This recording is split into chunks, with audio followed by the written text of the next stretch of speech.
Usiache kusubscribe, kushare, kulike na comment. Anwari Online TV.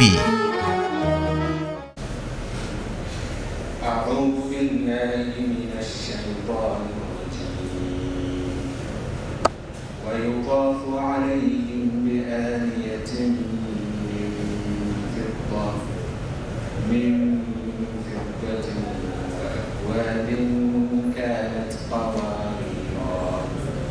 قوارير من فضة قدروها تقديرا ويسقون فيها كأسا كان مزاجها زنجبيلا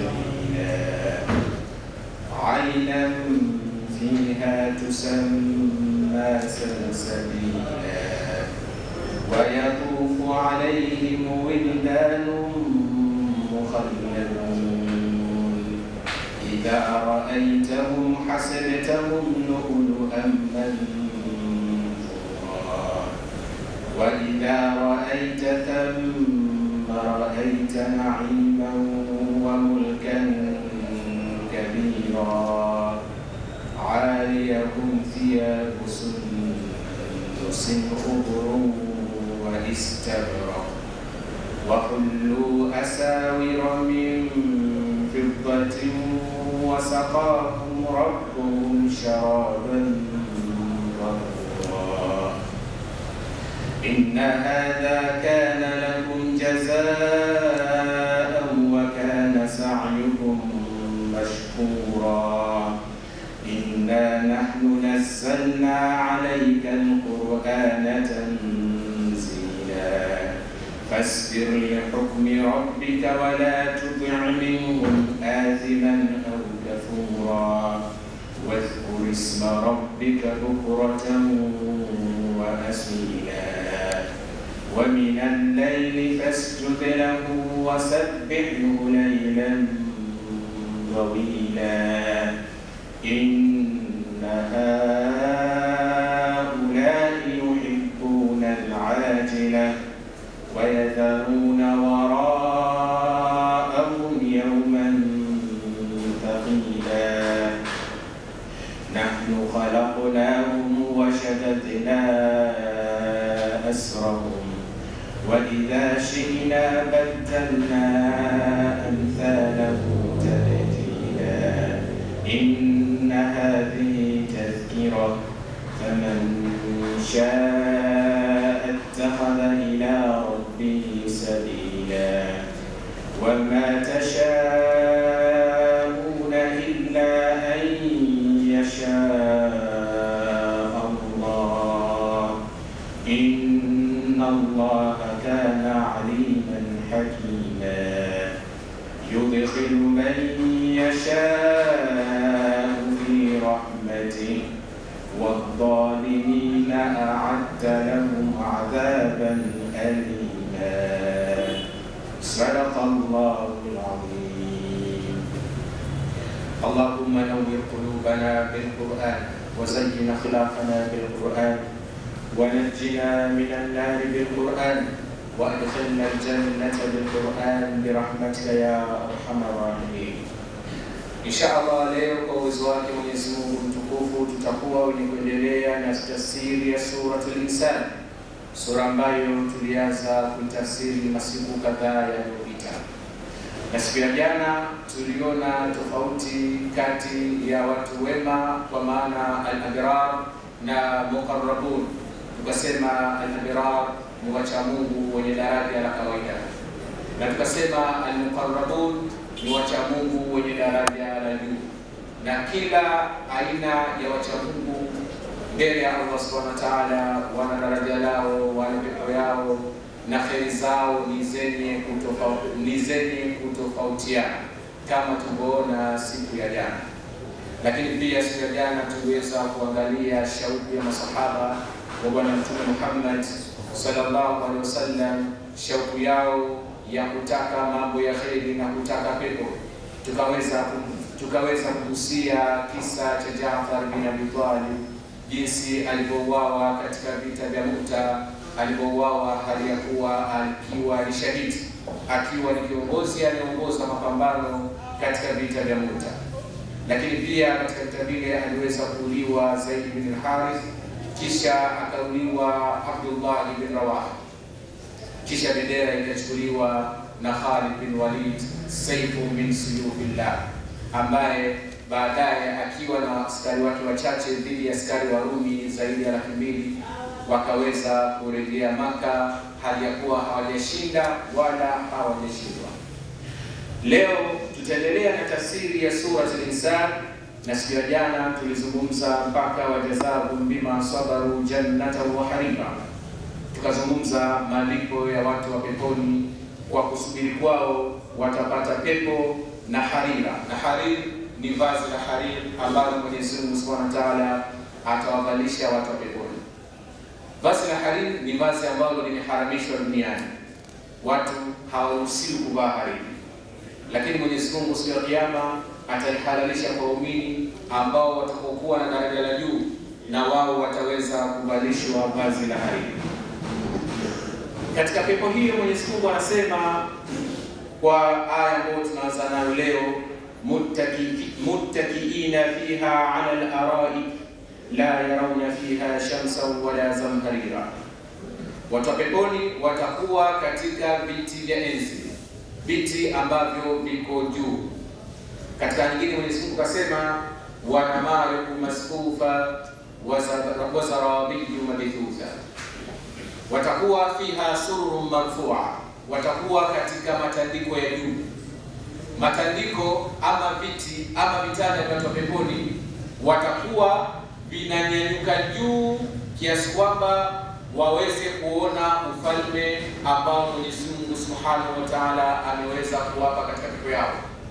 Kutokana na ukubwa wa pepo, matandiko yao ama vitanda vyao ama viti vyao vitakuwa ni virefu kiasi kwamba watu wa peponi vile viti vyao vitakuwa vinanyanyuka juu zaidi. Kwa hivyo watu wa juu, Mwenyezi Mungu anasema fiha sururun marfu'a, katika matandiko ambayo yako juu, au ala al-arai, katika viti ambavyo ni virefu. Vile viti virefu vitakuwa vinanyanyuka juu, kisha mtu wa peponi anakuwa anaangalia ukubwa wa pepo yake jinsi gani ilivyokuwa ni kubwa.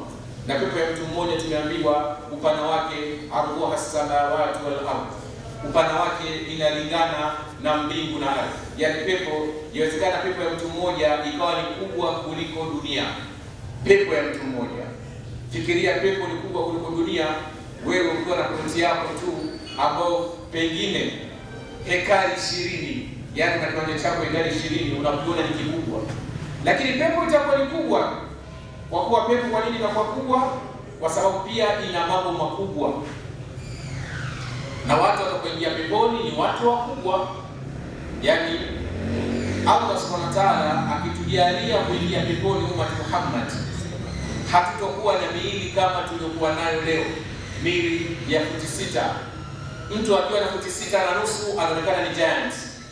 Peponi watu wataingia wakiwa na dhiraa 60, zaidi ya futi 70, umbile la Adam.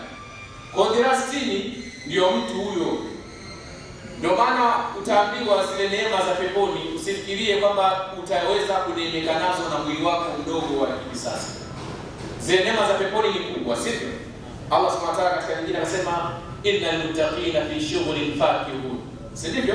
Wacha Mungu watakuwa katika shughuli, kwa maana watakuwa na wake zao, na mke sio mmoja, wake ni wengi, sawa? Na wake wale wacha Mungu ambao watakuwa na wake zao wa duniani, wao watakuwa na daraja kubwa zaidi kuliko hurul ain. Yaani mwanamke mcha Mungu wa duniani, ama akiwa ni mke wake alibahatika kuingia peponi, atakuwa anajifakhiri mbele ya hurul ain kwa uzuri alikuwa nao yeye kuliko mahurul ain, na atakuwa ni chaguo bora zaidi kwako kuliko hurul ain. Yaani mwanamke aliyekuwa mcha Mungu atakuwa ni chaguo bora zaidi kwako kuliko hurul ain, na yeye atakuwa anajifakhiri zaidi kwa wanawake mahurul ain. Mahurul ain ambao tumeambiwa kaamthali lu'lu'il maknun, si ndivyo? Wa hurul ain kaamthali lu'lu'il maknun. Na wanawake wa hurul ain Mwenyezi Mungu akawasifa akasema ni kama lulu iliyohifadhiwa, qasiratu tarf. Katika nyingine akasema Mwenyezi Mungu Subhanahu wa Ta'ala fihinna qasiratu tarf lam yatmithunna insun qablahum wala jan. Yani wale wanasema maumbile yao katika miguu yao, zile nguo walizozivaa. Sasa zile nguo walizozivaa zinakuwa kama zina mpasuo kwenye miguu yao katika muundi wake. Ule muundi wake ukiuona ni habari nyingine. Allah anasema lam yamithunna insun qablahum wala jan, hao hawajaguswa na jini wala na binadamu. Inawezekana mwanamke duniani akawa ni mwanamke bikra, lakini ameguswa na jini, ameota anaingiliwa. Mwanamke bikra, na katika dalili za mwanamke kufikia kuvunja ungo ni kuota. Yaani mwanamke binti akianza kuota anafanya tendo la ndoa, tayari maana yake ameshafikia umri wa kuvunja ungo. Tufahamiana? Sasa wanawake wa peponi, lam yatmithunna insun qablahum wala jan, hawajaguswa na jini wala na binadamu, hawajaguswa na binadamu wala na jini. Wanawake ambao Allah subhanahu wa ta'ala akasema wakawaib atraba. Kawaib jamu ka'b, yani wanawake ambao hawazeeki na chuchu zao ni za duara. Kawaib atraba, chuchu zao hazilali, kiasi kwamba unaweza ukauweka mkoti wako ukaning'inia, au ukaugusha mkoti kama nini wanasema, kama msumari tuseme. Tufahamiana? Wakawaiba atraba, hawa wanawake wa peponi. Mwenyezi Mungu Subhanahu wa Ta'ala akujalie kuweza kuwapata wanawake wa peponi, si ndivyo? Na dada zetu na mama zetu na wake zetu, Mwenyezi Mungu awajalie waweze kuwapata wanamume wa peponi. Wanamume wa peponi hawa tukaingia peponi, hawatakuwa na maumbile kama haya, lakini hawatakuwa na sura kama hizi tulizonazo leo. Yauma tabyaddu wujuhun wa taswaddu wujuhu yawmaidhin nadhira. Nyuso za watu tukaingia peponi zitakuwa tofauti. Sio fikirie kwamba utaingia peponi na sura yako yenye chunusi, yenye pimples, yenye makunyanzi, yenye uzee. Haitakuwa hivyo. Sura mara huku mweupe, mara huku mweusi. Wujuhu yawmaidhin nadhira, nyuso zao zitakuwa zinang'ara. Watu wa peponi, wanamume watakuwa nyuso zao zinapendeza, wanasema mahensa, wanavutia pia kwa wake zao kama vile wake zao wanawavutia wao. Nao pia wanamume watakuwa ni wazuri, wenye kuvutia wake zao kwa sura zao na kwa maumbile yao. Mafumu? Ndio Mwenyezi Mungu anasema huko peponi, muttakiina fiha ala al-araik, watakuwa wanaegemea katika viti virefu. Katika hivyo viti ni katika starehe pia. Katika viti, kukaa katika viti virefu ni starehe. Kiti ambacho unakaa juu kinazunguka chenyewe, na maofisini wakajitahidi kutengeneza viti kama vya peponi, lakini hawajafikia kwamba ukikaa unageuka kinazunguka chenyewe, si ndivyo? Lakini vile viti ni virefu zaidi na vina starehe kubwa kuliko viti vilivyoko duniani. Tunafahamiana? Yaani havikeli, ukikaa unasikia raha. Na wakati mwingine ukikaa, wake zako wa peponi wanakuzunguka, wanakupetipeti. Wakati mwingine ukikaa, wanaenda kwenye makasino ya peponi. Katika pepo kuna makasino au kuna mahema. Kuna makasino au mahema. Mwenyezi Mungu akasema hurun maksuratun fil khiyam, watu wa peponi watakuwa katika mahema mfano makasino. Maksuratun fil khiyam, wale mahurrai wanatawawisha. Wanafanyaje? Wanatawawisha. Kutawawisha maana yake nini? Yaani wanawake wanakuzunguka, sijui tafsiri yake tuzungumze vipi, na kuna wazee huko baba zetu, yaani wanawake wanakupetipeti, tuseme hivyo, sivyo? Maksuratu fil khiyam, huyu mwingine anakushika hiki, mwingine anakushika sikio, mwingine anakubusu katika mahema ya peponi. Sio mke mmoja, huru maksuratu, ni wanawake wengi. Na tukaambiwa mtu atakaingia peponi daraja la chini atapata wanawake 70, daraja la chini. Lakini kuna watu watakaopata mara mbili, kwa sababu Mwenyezi Mungu anasema waliman khafa maqama rabbihi jannatan. Kuna wengine watakaopewa pepo mbili, wa min dunihima jannatan, na baada ya hizo pepo mbili kuna pepo zingine mbili. Kuna watu wanapata mpaka pepo 4, yaani mtu anapata pepo 4. Kwa pepo 4 mara 70 unapata 280. Na Mwenyezi Mungu atawapa nguvu watu wa peponi ya kunufaika na neema za peponi. Hakutakuwa na kasusi, hakutakuwa na dawa zinazouzwa hapo nje, hakutakuwa na Viagra, hakutakuwa na kichefuchefu, hakutakuwa mara hauna hamu ya kula. Tutafanya nao mara leo sijisikii kula, mara leo nimekula kidogo. Na chakula cha peponi si kama unakula duniani kiwango kidogo cha chakula. Chakula cha peponi unakula ni chakula kingi chenye kutosha na haushibi. Ndio Mungu asema wala kumma tashtahi al-anfus wa taladdu al-a'yun. Kile nafsi inatamani unakipata, macho yanatamani kuona unaona. Kwa hivyo katika pepo la yarauna fiha shamsa wala zamharira. Mwenyezi Mungu anasema katika sura An-Nisa, watu wa peponi wanamume na wanawake watakojaliwa kuingia peponi hawatoweza kuona shamsan. Shamsan ni jua, wala zamharira. Kwa peponi hakuna joto wala hakuna baridi. Aya, yani hali ya hewa mu'tadil, hali ya hewa inayo nzuri, haina joto wala haina baridi. La yarawna fiha shamsan wala zamharira. Hakuna joto, hakuna jua. Jua lenyewe ni neema kama tulizungumza siku za nyuma, lakini huwa linakera. Si ndivyo? Jua linakera, baridi inakera. Kuna ile hali ya wastani ya hewa ndio watu wa peponi watakokuwa wanayo, wanaishi nayo hiyo. Na watu wa peponi hawazeeki. Kwa nini watu wa peponi hawazeeki? Kwa sababu wanaishi fil mustakbal wa fil maadi. Tumefahamiana? Watu wa peponi hawazeeki kwa sababu wanaishi wakati uliopo, wanaishi na wakati uliopita wanaishi. Kwa peponi hakuna kwamba labda miaka 20 au miaka 30 na kila siku ya Ijumaa wanaenda sokoni.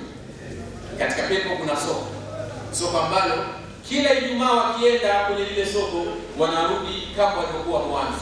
Yaani maana hawazeeki, hawabadiliki miili yao, wanazidi kuwa wazuri. Wanatoka kule katika lile soko la Ijumaa la peponi wakiwa na harufu nzuri. Kila Ijumaa wanakuja na marafu mapya yenye kuvutia. Tunaomba Mwenyezi Mungu Subhanahu wa Ta'ala atujalie tuwe miongoni mwa kuona pepo. Fiha shamsan wala zamharira. Mwenyezi Mungu akasema wadaniyatan alayhim dhilaluha, wadaniyatan alayhim dhilaluha. Sasa ile miti ya peponi tumeambiwa la yarawna fiha shamsan wala zamharira, hakuna joto wala hakuna baridi. Tufahamiana? Lakini peponi kuna miti ya vivuli. Kwa nini wewe na miti ya vivuli halikuwa hakuna joto wala hakuna baridi? Yaani kivuli pia ni katika neema za peponi. Na miti ya kivuli ya peponi haina maana kama mchungwa pale kwako, baada ya dakika kadhaa limeanguka jani, kaanguka funza, kaanguka jongo. Haina maana hiyo. Ni miti yenye vizuri vyenye hewa nzuri kwa ajili ya kuwapa starehe watu wa peponi. Mwenyezi Mungu Subhanahu wa Ta'ala anasema wadaniyatan alayhim dhilaluha. Hivi vivuli vitakuwa viko karibu yao zaidi kwa kuwakinga watu wa peponi na kuwapa hewa nzuri. Wa kullilat qutufuha tadlila. Na miti ya peponi itadhalilishwa kiasi kwamba itakuwa ni rahisi kwa matunda yake kuyachuma. Allah Subhanahu wa Ta'ala katika nyingine anasema qutufuha daniya. Qutufuha daniya maana yake ile miti ya peponi matunda yake ni mepesi kuyachuma. Yaani mtu unateremka, tunda linateremka mpaka mbele yako, unalichuma, unachagua hili ni zuri, hili ni zuri zaidi. Yaani kule hakuna matunda yaliyoharibika wala hakuna matunda yaliyoiva zaidi mpaka ukawa hayakuvutii, wala hakuna matunda ambayo hayajaiva yasikuvutie. Matunda yote ni mazuri, ila unachagua kilichokuwa kizuri zaidi. Na katika kuchagua unapata chungwa au tunda ambalo ni fresh, linateremka. Yaani ule mti ambao umeshikilia machungwa au zabibu au tende, daniyatan, unateremka mpaka kwa wepesi zaidi. Haina haja tena kuchukua mti ukaweka kauwaya pale ukaanza kuponda au jiwe ukaponda.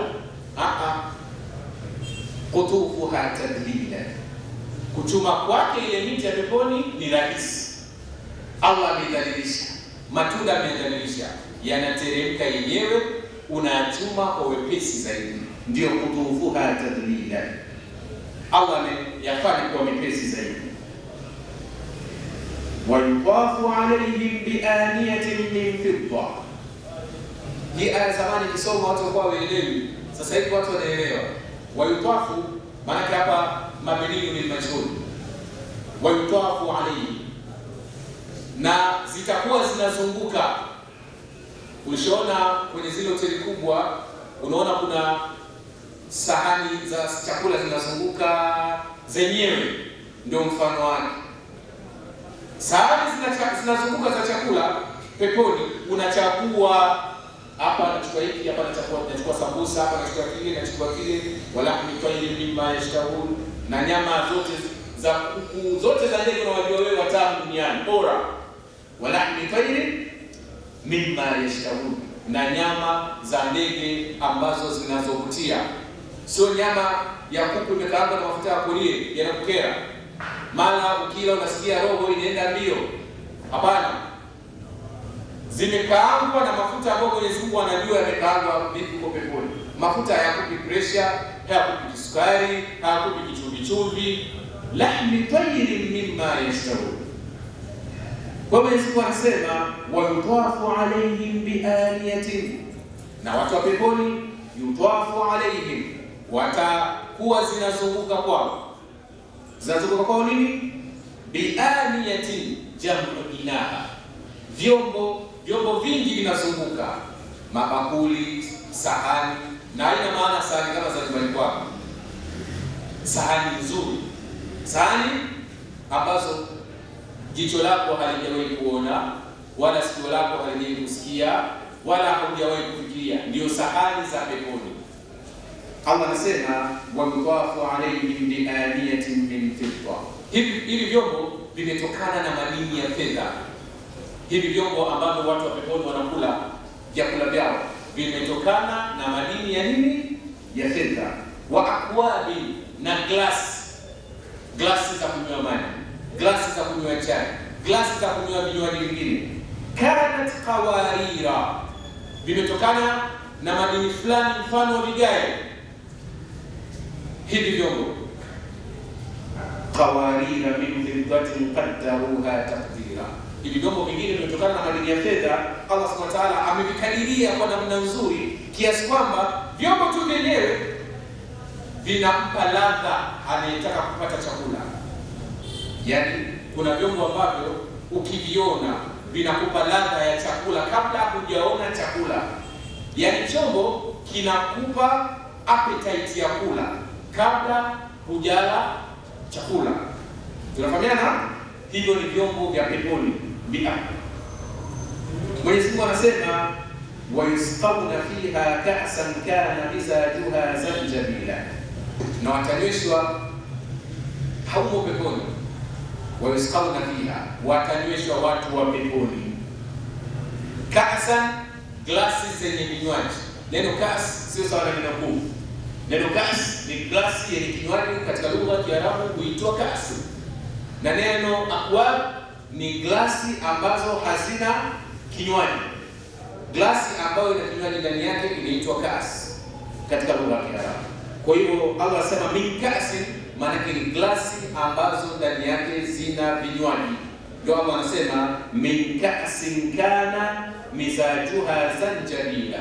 Hivi vinywaji vya peponi min kasin kana, vitakuwa katika glasi ambayo ladha yake au mizajuha imtizaji, vimechanganywa na zanjabili. Ladha yake imechanganywa na tangawizi.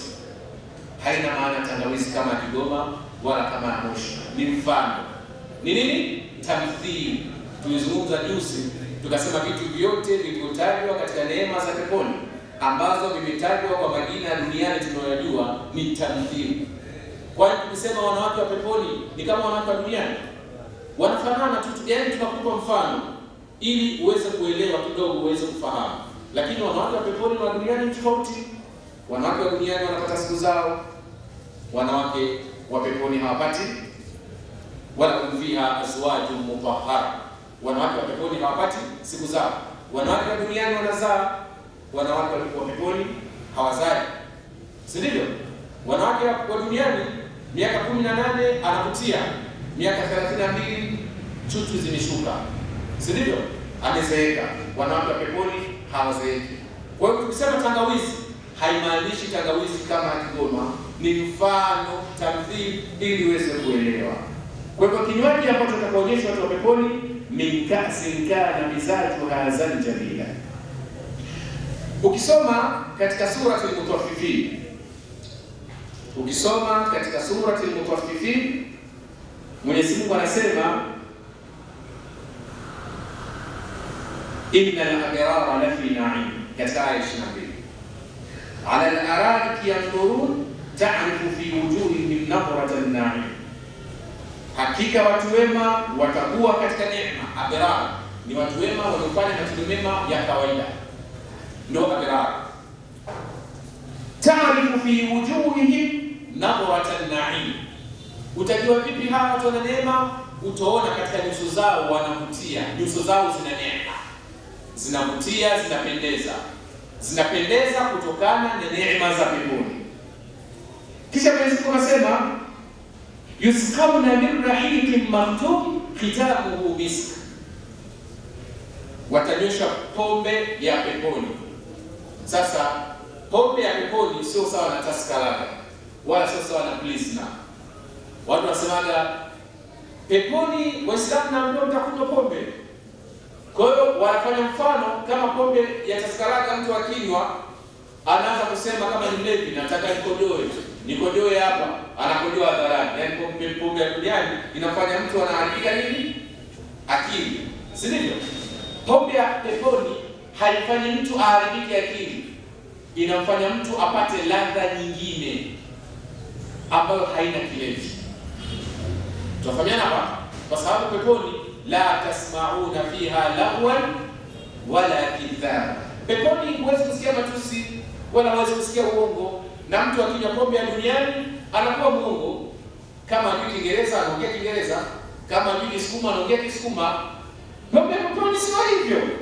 Pombe ya peponi ni starehe kwa ajili ya watu watakaoneemeshwa na nini? Na neema za Allah Subhanahu wa Ta'ala. Kwa Mwenyezi Mungu akasema ile pombe ya peponi ladha yake ina harufu ya miski. Harufu yake ina harufu ya nini? Ya miski. Harufu nzuri.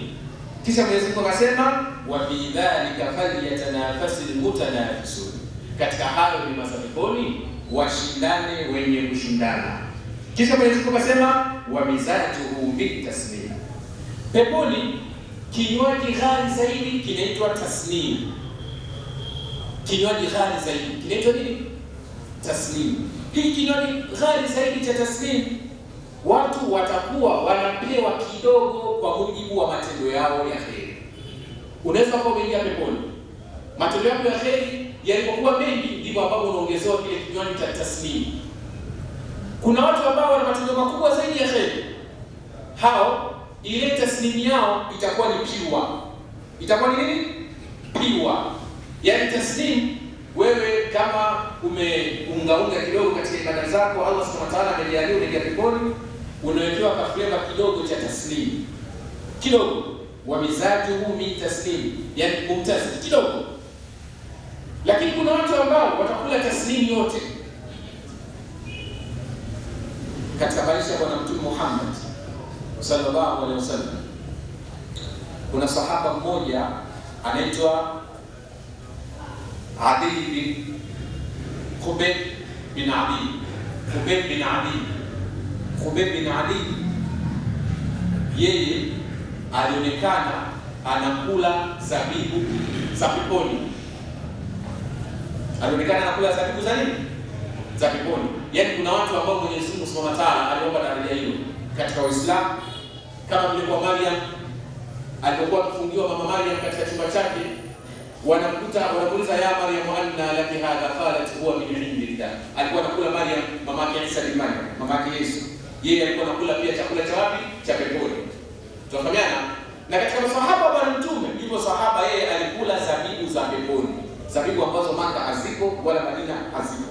Anaitwa Adi bin Hatim, Khubayb bin Adi.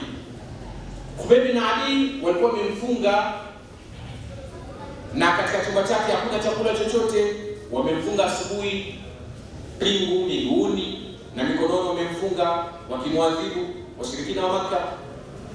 Lakini wakiingia ndani mwake mmoja katika chumba walichomfungia, wanamkuta anakula zabibu. Zile zabibu, rawi wa hadithi ambaye ndio binti alikuwa anamkagua katika kile chumba, anasema zile zabibu hazipo Maka wala hazipo Madina wala hajawahi kuziona. Maanake malaika walikuwa wanamteremshia Khabbab bin Adi zabibu za wapi? Za peponi. Kwa kuna watu ambao walibahatika kula matunda ya peponi bado wakiwa hapa duniani. Mwenyezi Mungu anasema wa mizajuhu min tasnim. Kwa nini wa mizajuhu min tasnim? Aina yashrabu biha al-muqarrabun, kama tulizozungumza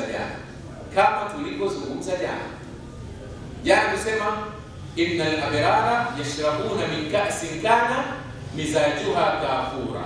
Kisha Allah akasema aina yashrabu biha ibadullah. Na hapa Mwenyezi Mungu anasema aina yashrabu biha al-muqarrabun.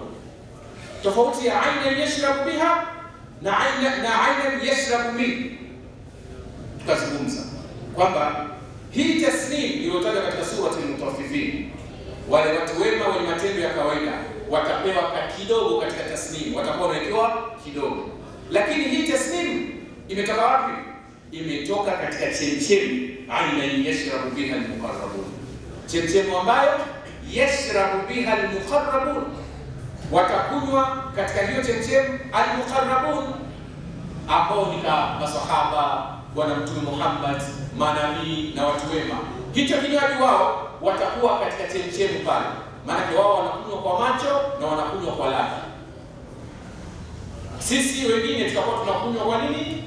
Kwa ladha, na hatunywi chote, tunakadiriwa katika kile kinywaji, ila wao watakuwa katika ile chemchemi inayotoka tasnim. Yeye ndio yuko pale katika chemchemi inayotoka tasnim. Kwa hivyo ma talabul a'yun ma tashtahi al-anfus wa talabul a'yun, yeye anakula kwa ladha, kwa maana anaonja katika ladha yake ulimi, lakini pia anakula kwa nini? Kwa macho, wa talabul a'yun, na macho yake yanafaidika kwa kuona kinywaji kinachotoka katika nini? Katika chemchemi ambayo ni chemchemi kubwa, aina yashrabu biha al-muqarrabun. Hivyo kana mizajuha zanjabila. Aina hii zanjabili imetoka wapi?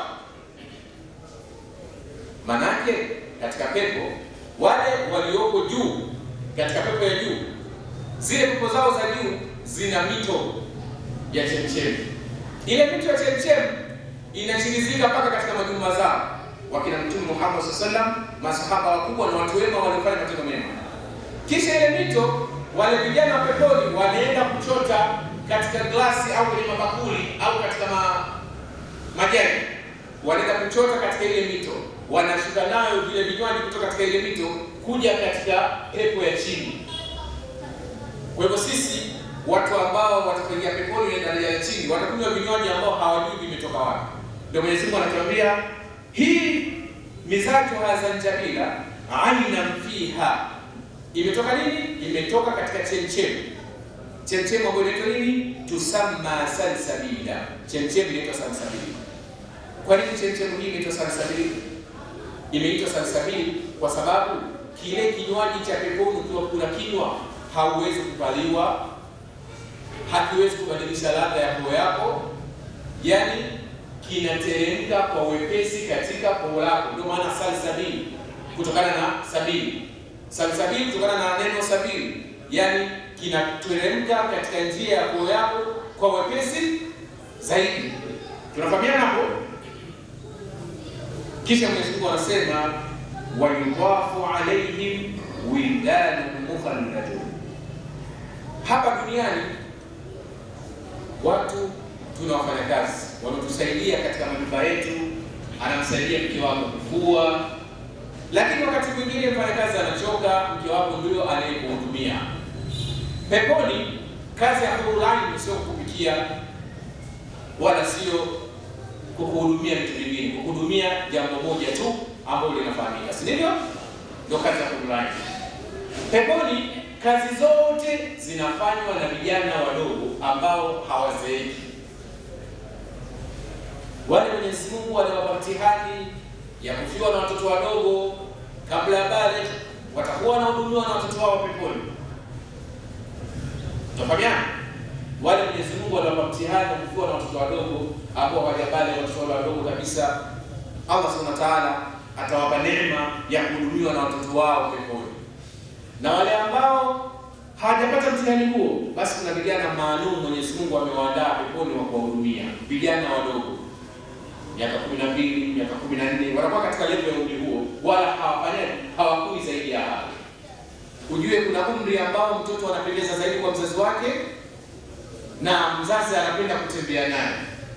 Hivi mtoto wako ukifikia miaka 17 utapenda kutembea naye? Lakini kuna ule umri mtoto miaka 9, miaka 8 ukimshikilia mkononi unasikia raha, sivyo? Ndio umri wa mapenzi zaidi kwa mzazi kwa mtoto wake. Ndio umri wa Ismail. Ndio Mwenyezi Mungu anasema falamma balagha ma'ahu sa'ya qala ya bunayya inni ara fil manami anni adbah. Ule umri wa Ismail ulipofikia ni umri ambao unavutia zaidi kwa babake, na mtoto anapendwa zaidi kwa babake, anaweza kutembea naye, akazunguka naye huku na kule.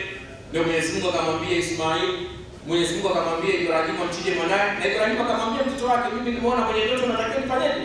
Nikuchinje. Umri ambao mtoto anapendezwa zaidi na nani?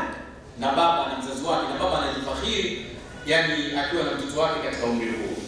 Sasa hawa vijana wa peponi wapo katika umri huo ambao unavutia, na sio vijana wenye kufanya fujo.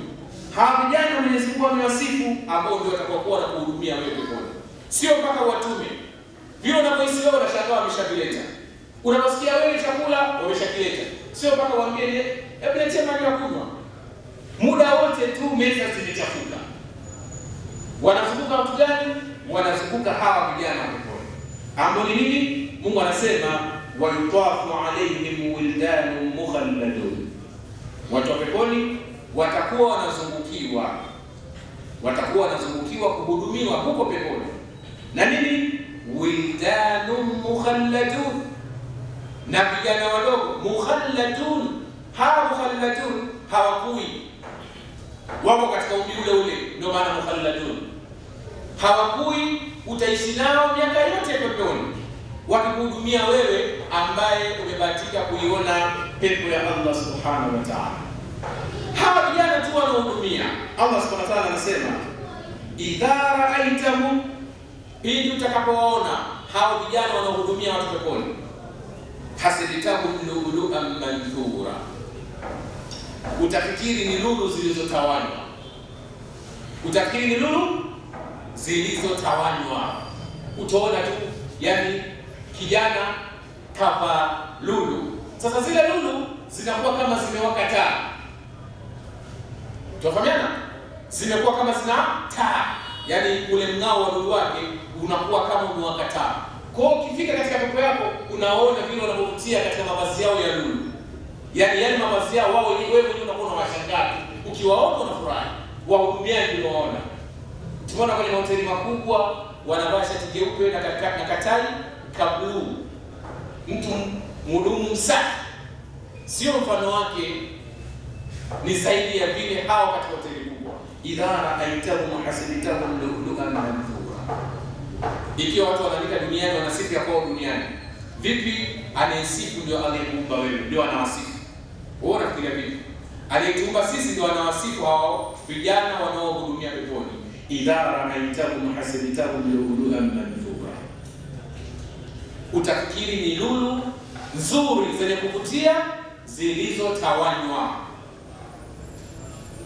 Wa idha ra'aita, na pindi utakapoona hao vijana wa peponi, thumma ra'aita, utakapoona huko peponi, naima wa mulkan kabira. Allah anasema naima, kwa nakira litafkhim wa ta'dil. Utaona neema kubwa isiyokuwa na kifani, yaani wale vijana tu wetu wao wale wanakuhudumia ni wengi. Kwa ukiona wale vijana, Allah subhanahu wa ta'ala anasifu naiman, ni neema kubwa inotuliza moyo wako, wa mulkan kabiran, na ufalme mkubwa. Maana hiyo kila mtu peponi atakuwa na ufalme wake, atakuwa na himaya yake. Ndio maana ana wake zaidi ya 200, mwingine ana wake 70, mwingine ana wake 280, mwingine ana pepo 2, si ndivyo? Hivyo pepo yake inapozidi kuwa kubwa, ndivyo na wahudumu wake wildanu mukhalladun wanapozidi kuwa wengi. Ndio Mwenyezi Mungu anasema wa idha ra'aita thamma ra'aita na'iman wa mulkan kabira. Utakapowaona hao vijana wanaohudumia peponi, thamma ra'aita, utakapoona huko peponi, na'iman, utaona ni neema kubwa Allah alizokupa wewe, wa mulkan kabira, utaona upo katika pepo yenye ufalme mkubwa. Angalia vijana waliovaa aliyahum thiyabu sundusin khudr, juu yao wamevaa nguo gani walizovaa vijana wanaohudumia peponi? Juu yao wamevaa nguo ambazo zimetokana na hariri nyepesi. Juu kuna hariri nyepesi, khudhrun, za kijani chenye kuvutia, kijani kilichong'aa. Wamevaa juu hariri, nguo za hariri ambazo ni hariri nyepesi, ambazo zenye kijani yenye kuvutia. Wa istabrak, na chini wamevaa hariri nzito. Alafu hizo nguo walizozivaa za hariri zimezungukwa na mapambo, wa kullu asawira min fidda. Tufahamiana? Zimezungukwa na mapambo katika shingo zao, asawira min fidda, wamevaa mapambo ambayo yametokana na madini ya fedha. Halafu ndio wanakuja na kuhudumia, wasaqahum rabbuhum sharaban tahura. Huyo kijana aliyevaa hivyo, anayependeza hivyo, ambaye wewe ukimwona unatamani, kila muda wote unatamani kumwona. Huyo kijana ambaye ni mfano wa lulu iliyotawanywa, amevaa hariri yenye kuvutia yenye rangi ya kijani, tena juu katika masikio yake, katika shingo yake amevaa mapambo mengine mazuri yenye kuvutia, wa kullu asawira min fiddatin. Ndio anakuja wasaqahum rabbuhum sharaban tahura, anakuja anakunywesha wewe kinywaji kizuri, ima ni zanjabil, ima ni maziwa, ima ni maji, ima ni pombe, ima ni kinywaji chochote kile, au anakuletea chakula. Wasaqahum rabbuhum sharaban tahura. Kisha wanawaambia watu wa peponi kwa kumalizia, inna hadha kana lahum jazaan wa kana sa'ikum mashkura. Hakika haya yanafanya yote kwa sababu gani? Ni malipo. Ni nini? Malipo. Yale malipo ambayo ulikuwa unahangaika, una usingizi wako, unawailisha, unaamka usiku swali, una pesa zako kidogo, unazihitajia kwenye mambo yako, lakini unachukua katika pesa zako unasaidia maskini, si ndivyo? Anasema walau kana bihim khasasa wa man yuqa shuha nafsihi fa ulaika humul muflihun, si ndivyo? Anahitajia pesa lakini anaitoa kwa maskini, anasaidia maskini, kama tulivyozungumza siku ya jana, uti'imuna ta'ama ala hubbihi miskina wa yatima wa asira, si ndivyo? Hii yote baada ya kuwa wanapoishi neema za peponi, wale vijana na malaika huwaambia watu wa peponi, mpaka wanashangaa malipo makubwa kuliko matendo yao. Huambiwa inna hadha kana lahum jazaan, hakika haya haijawa bure bure. Jazaan ni malipo ya qiyamul layl, kusoma Qur'an, kusaidia watu, sivyo? Na kuishi na watu vizuri. Tunaambiwa sadaka wala antalki biwajhi akhar, hata kama utakutana na ndugu yako kwa uso nini wenye tabasamu, utakutana na ndugu yako na uso wenye tabasamu, unahesabika umetoa nini? Sadaka. Na tukaambiwa tupeane zawadi ili tuweze kupendana zaidi, si ndivyo? Tutembeleane, ule ukarimu wako, yote hayo unayafanya, lakini kwa kuchunga mipaka ya Mwenyezi Mungu. Riziki yako unaipata kihalali. Siku Allah atakukadiria kupata, unaridhia kile ulichokikosa. Tutafahamiana? Hao ndio watakaoambiwa siku ya peponi, wakiingia peponi, inna hadha kana lahum jazaan wa kana sa'yukum mashkura, hakika haya ndio malipo yenu ambayo mnastahili kulipwa nyie hapa peponi. Wa kana sa'yukum, sa'yukum ni nini? Matendo yenu ya kheri. Sa'yukum, matendo ya kheri. Mashkuran, yaliyokubaliwa. Unaweza ukafanya matendo ya kheri na yasikubaliwe kwa sababu yanakuwa haya nini? Ikhlas. Ima unafanya kwa kujionyesha, ima unafanya kwa kuonekana, ima unatoa sadaka na mimi nionekane na mimi nimemfunika fulani. Yes, alifuturisha watu 200, mimi nafuturisha watu 1000 na mimi nisemwe. Tunafahamiana hapo? Na mimi nisemwe nimefanya. Au na mimi nisemwe ni shehe. Au na mimi nisemwe ni kaka. Sa'yukum mashkuran ni matendo ya ikhlas ambayo ndani yake hayana ria, hayana kibri, hayana kujionyesha, wala hayana kujifakhiri kwamba mimi ninatoa kwa sababu nina pesa. Hapana, unatoa kwa sababu Mwenyezi Mungu kakuamrisha kutoa, na Allah Subhanahu wa Ta'ala anapenda mkitoa mali zenu msiziharibu kwa masimango au mkatoa vile vitu vibaya kuvitoa ambavyo nyinyi hamvihitaji. Kwa hiyo ukifanya hayo itakuwa ni sa'yukum mashkura, matendo ya kheri yatakuwa ni kukubaliwa na Allah Subhanahu wa Ta'ala ataweza kuyapokea. Inshallah, kutokana na muda na wakati tutaishia hapo. Tunamwomba Mwenyezi Mungu mtukufu atujalie tuwe wenye kuiona pepo yake, atujalie ni kudiriki Lailatul Qadr, atukubalie somo zetu, atukubalie swala zetu, atukubalie sadaka zetu tunazozitoa, atukubalie matendo ya kheri tunayofanya katika Ramadhani, na tudumishe katika Uislamu, na tufishe katika hali ya Uislamu, na tufishe na kalima tauhid ya la ilaha illa Allah Muhammadur Rasulullah, na tukutanishe na Bwana Mtume Muhammad sallallahu alaihi wasallam katika pepo yake ilikuwa kubwa. Subhana rabbika rabbil izzati amma yasifun, wassalamu ala mursalin walhamdulillahi rabbil alamin. Kuna swali katika yale niliyozungumza? Kuna swali?